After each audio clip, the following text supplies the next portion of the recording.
La Tunisie affronte ce vendredi les Comores pour les qualifications à la CAN 2025. Ce sera vraiment un très gros match équilibré qui nous attend ce vendredi à 21h, Inch'Allah. Donc si la vidéo vous intéresse, n'hésitez pas à vous abonner et à liker. Sans plus tarder, on commence la vidéo. Donc déjà, on va s'intéresser au classement du groupe A justement, qui contient bien sûr la Tunisie et le Comores. Donc quand on voit un peu le classement, on voit que la Tunisie est devant dans le classement avec 2 victoires sur 2 matchs avec 6 points au total. Et le Comores est quand même loin derrière avec seulement 2 points. Mais il faut faire très attention parce que si les Comores gagnent leurs 2 prochains matchs contre la Tunisie, ils passent devant la Tunisie. Donc ça va être vraiment un match très important pour les deux équipes. Derrière dans le classement, on a la Gambie et Madagascar qui n'ont qu'un seul point. Mais bien sûr, forcément l'une des deux équipes montera dans le classement. Donc logiquement, la Tunisie doit absolument gagner ces matchs-là, ces 2 matchs-là, pour pouvoir se qualifier et être serein pour la prochaine CAN 2025 potentiellement. Donc voilà, on va déjà essayer de voir un peu la forme des deux équipes à l'heure actuelle en 2024. Qu'est-ce qu'elles ont pu faire à la dernière CAN en 2024? Est-ce qu'elles ont gagné leur dernier match au dernier rassemblement, etc.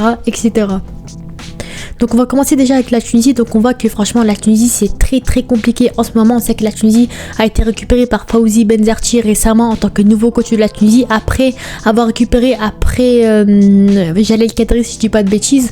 Donc voilà, ils ont gagné contre la Gambie et contre Madagascar au dernier rassemblement en septembre. Donc c'est plutôt positif et c'est toujours le même problème. On voit que la Tunisie n'arrive pas à marquer beaucoup de buts. C'est très compliqué. À chaque fois on s'impose sur le tout petit des scores 1-0, 2-1. C'est toujours très compliqué, mais au moins on réussit à s'imposer par rapport aux dernières fois où malheureusement on a fait 0-0 contre la Namibie pour les qualifs à la Coupe du Monde. Victoire 1-0 contre la Guinée équatoriale, victoire de justesse au tir au but contre la Nouvelle-Zélande, défaite au tir au but contre la Croatie, match nul à la CAN justement aux phases de poule contre l'Afrique du Sud, contre le Mali, et défaite contre la Namibie. Donc malheureusement la Tunisie n'a même pas réussi à sortir des poules de la dernière CAN, pour vous dire à quel point c'est une équipe qui est en crise à l'heure actuelle. Donc il faut faire vraiment très attention. Et en ce moment en 2024 la Tunisie c'est vraiment compliqué par rapport à l'époque où vraiment ils arrivaient à marquer des buts, à être intéressants avec des vrais buteurs, des caseries, etc. Depuis c'est devenu très compliqué. La Tunisie n'a pas de vrai numéro 9, c'est pour ça qu'ils galèrent quand même à marquer pas mal de buts. Donc voilà, en 2024 on va dire que c'est plutôt mitigé. Pour les Comores de l'autre côté, on voit que c'est quand même plutôt intéressant malgré les matchs nuls contre Madagascar et contre la Gambie, match nul 1 partout. Ensuite défaite on va dire à la Coupe Kosafa 3-1 contre la Mozambique, défaite contre l'Angola également, victoire contre la Zambie, contre le Kenya, défaite contre le Zimbabwe, victoire contre le Tchad. Donc eux ils n'ont pas joué la dernière CAN. Donc voilà, malheureusement ils n'ont pas réussi à se qualifier à la dernière CAN. Donc ils ont fait la coupe des pays du centre de l'Afrique, il me semble, ou un truc comme ça, du sud de l'Afrique. Mais en tout cas ils n'ont pas réussi à gagner ce tournoi là. Ils se sont pas qualifiés à la CAN. C'était un peu compliqué pour eux en ce moment, malgré le fait que les Comores c'est vraiment une équipe qui monte en puissance. En ce moment c'est une équipe qui vraiment est devenue de plus en plus forte. C'est ça qui est vraiment intéressant encore une fois. Donc c'est pour ça que ce match sera vraiment équilibré. Donc vraiment ce match m'intéresse énormément. Mais malheureusement là on va s'intéresser au compo. Donc voilà, à mon avis la compo des Comores ça va être une compo à peu près comme à l'époque, comme leur dernier match qu'ils ont pu faire, avec un 4-3-3 potentiellement. Donc eux les Comores ils n'ont pas de vrais joueurs individualités, qui sont vraiment très fortes, à part Omari qui est plutôt intéressant en défense centrale, qui joue à Lyon à l'heure actuelle, Mchangama au milieu de terrain qui est vraiment très bon, et Maolida en pointe. Donc franchement ils ont un joueur pour chaque ligne, donc c'est ça qui est intéressant. Mais je pense que globalement c'est une équipe qui joue plus sur le collectif, qui a réussi à marquer pas mal de buts, qui a réussi à surprendre les grandes équipes. Donc franchement il faudra faire attention à cette équipe là. Et côté tunisien, c'est là où malheureusement c'est un peu la crise entre guillemets, c'est un peu compliqué. Voilà, ils auront pas mal de forfaits malheureusement. Le rassemblement démarre ce lundi à partir de midi.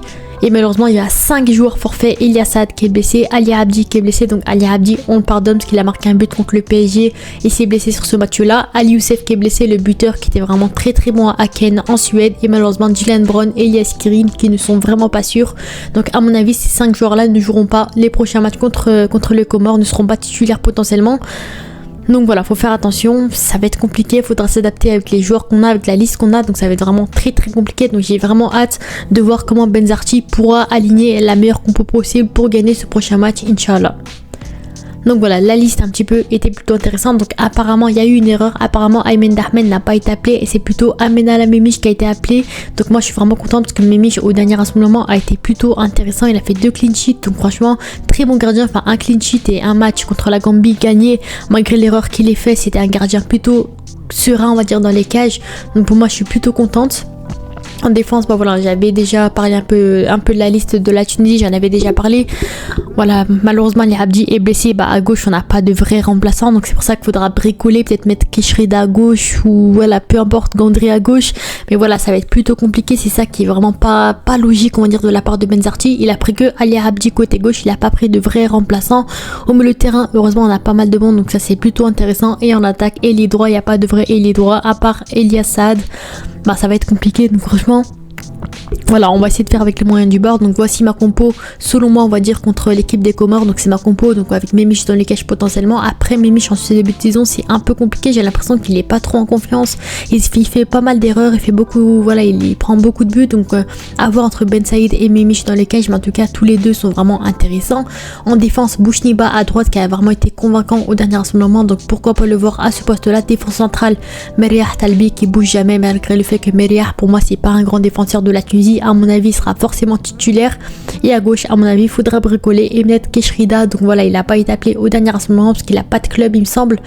Mais je pense qu'il dépendra à ce poste-là, à part ici met Ben Ali, mais pour moi Ben Ali, voilà, autant mettre Keshrida à ce poste-là. Au milieu de terrain, à mon avis, on verra forcément Ferjani Sassi titulaire. On l'a vu au dernier moment que Benzarti a beaucoup compté sur son milieu de terrain, donc à mon avis, logiquement, il sera titulaire avec Ben Romdan et Leidouni, parce que Skiri malheureusement est forfait.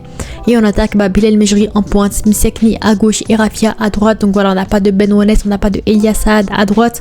Donc logiquement, Rafia jouera ce poste-là. Pour moi, Rafia, c'est un joueur qui est plutôt intéressant, qui est percutant. Après, moi, j'ai l'impression qu'il est pas très bon quand il est en ailier ou en buteur. Je le préfère en milieu de terrain, mais je pense qu'il faut bricoler encore une fois. Il faut faire avec le moyen du bord. En pointe, bah, je préfère Bilal Mejri à Jaziri. Donc logiquement, on mettra Mejri logiquement. Donc là, le stade tunisien, il est plutôt intéressant. C'est un buteur qui, voilà, 7 matchs, une passée depuis le début de saison. Donc il a beaucoup de temps de jeu, il est plutôt intéressant. Il a fait que 2 matchs avec la Tunisie. Donc à voir, pourquoi pas lui faire confiance. Parce que pour moi, voilà, je préfère en pointe, on va dire, on a Djebali, Jaziri, Bilal Mejri. Donc moi je préfère compter sur un Bilal Mejri. Après Anas Hadi Mohamed en tant qu'il est droit, pourquoi pas le tester également, mais à mon avis ça m'étonnerait le fait qu'il soit titulaire. Et Msekni à gauche, à mon avis, enfin un retour avec l'équipe nationale. À mon avis on a beaucoup de chance de voir justement un 4-3-3 potentiellement. Moi ce 4-3-3 je l'aime pas particulièrement. Déjà les joueurs qui ont été appelés je les aime pas particulièrement. Voilà, je suis un peu dégoûtée déjà que Saad, que Abdi et que Youssef soient blessés, parce que pour moi c'était vraiment les 3 joueurs les plus importants potentiellement de cette compo. Mais voilà, c'est pas grave, on fait comme on peut. À gauche, on met Keshrida, faudra bricoler dans tous les cas. Au milieu de terrain, à mon avis, Sassi sera titulaire forcément, surtout avec malheureusement le fait que Skiri soit blessé. À mon avis, Hannibal Mejri ne sera pas titulaire dès maintenant, à part si, voilà, moi je préférerais le voir à la place de Sassi, mais ça m'étonnerait le fait qu'il soit titulaire dès maintenant. Ben Romdan, c'est pas un joueur que j'aime. Pour moi, il est vraiment très neutre, c'est pas un joueur qui fait différence, c'est un joueur que j'aime pas en équipe nationale, mais il n'y a pas le choix, on est obligé de le mettre à ce poste-là. Et Leidouni, qui, voilà, on va dire, c'est le moins pire des 3, c'est un joueur qui est plutôt intéressant au milieu de terrain, sans plus. On attaque maintenant Msekni qui commence à vieillir de plus en plus, mais pour moi c'est un joueur que j'ai toujours aimé en équipe nationale et j'espère qu'il pourra faire la différence sur ce côté gauche là. C'est un joueur qui peut vraiment faire des différences, qui peut vraiment être intéressant. Donc moi c'est vraiment un joueur que j'aime et j'espère qu'il pourra faire la différence et distribuer de bons ballons à Bilal Mejri potentiellement. Et Bilal Mejri, j'attends beaucoup de lui. Pour moi franchement on peut pas faire pire que un Jaziri, donc pourquoi pas le voir, pourquoi pas lui faire confiance, et j'espère vraiment qu'il pourra vraiment nous faire plaisir en pointe et marquer un maximum de buts. Et Rafia à droite, bien sûr c'est le football à l'état pur, j'ai vraiment hâte de voir tout ça. Franchement cette équipe là, on sait que la Tunisie c'est une équipe qui a des difficultés à marquer des buts, c'est compliqué à construire un jeu, le milieu de terrain n'est pas très bon, l'attaque n'y arrive pas, la finition est dégueulasse, mais franchement cette équipe là j'ai vraiment confiance. Encore une fois je pense que vraiment les Comores ça va être très compliqué, ça va être un gros match comme d'habitude encore une fois, parce qu'on sait que les Comores c'est une équipe plutôt intéressante, c'est une équipe, on va dire c'est une confrontation assez équilibrée, même si sur le papier je vais pas vous cacher que la Tunisie est quand même supérieure sans leur manquer de respect, mais je pense que vraiment les Comores a de quoi se battre, a de quoi montrer de belles choses. Donc franchement pour moi ça va être un match très compliqué pour la Tunisie, mais j'y crois, ça doit faire mes pronostics. À mon avis la Tunisie gagnera ce match là 1-0, 2-1. À mon avis ça va être très serré, mais je pense que vraiment la Tunisie a les armes, a tout ce qu'il faut pour gagner ce match là potentiellement.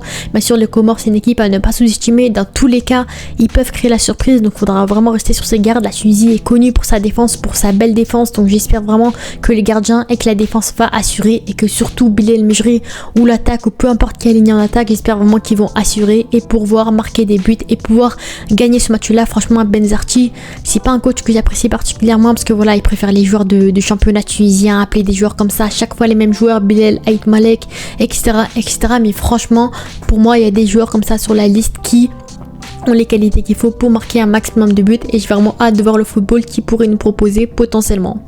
Donc voilà, c'était Yass, on se dit à la prochaine. Ciao.